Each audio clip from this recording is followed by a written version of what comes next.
நபிகள் நாயகம் ஸல்லல்லாஹு அலைஹி வஸல்லம் அவருடைய மௌத்துக்கு பிறகுங்க அப்துர் ரஹ்மான் இப்னு அவுஃப் சொர்க்கவாசி என்று வாக்களிக்கப்பட்ட ஒரு நபித்தோழர். அந்த அப்துர் ரஹ்மான் இப்னு அவுஃப் ரசூலுல்லாஹி ஸல்லல்லாஹு அலைஹி வஸல்லம் மௌத்துக்கு பிறகு உயர் ரகமான பேரித்தம்பழம் அல்லாஹ்வுடைய அவருக்கு முன்னால் கொண்டு வந்து வைத்த உடனே அவர் அந்த பேரித்தங்கனியை உண்ணுவதற்கு பகரமாக அந்த பேரித்தங்கனியை கையில எடுத்து வைத்து அப்படியே பார்த்து கொண்டு தோழர்கள் எல்லாம் பார்த்து அழுகிறார்கள்.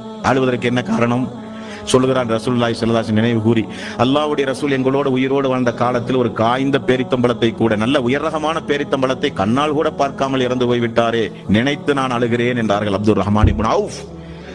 வயிறாட என்றைக்காவது வகை வகையான உணவுகள் நமக்கு முன்னால் படைக்கப்பட்ட பொழுது நாம் அந்த வாழ்க்கையை என்றைக்காவது நினைத்து பார்த்தோமா? தென்னை தோழர்கள் பசியும் பட்டினியுமாக வாழ்க்கையை கழித்தார்களே. இன்றைக்கு நாம் எத்தனை வகையான உணவுகளை உண்டு வாழ்க்கையை நடத்தி கொண்டிருக்கிறோம். நமக்கு முன்னால் எவ்வளவு வகையான உணவுகள் விருந்து என்கிற வகையில் எடுத்து கொண்டு வரப்பட்டிருக்கிறது.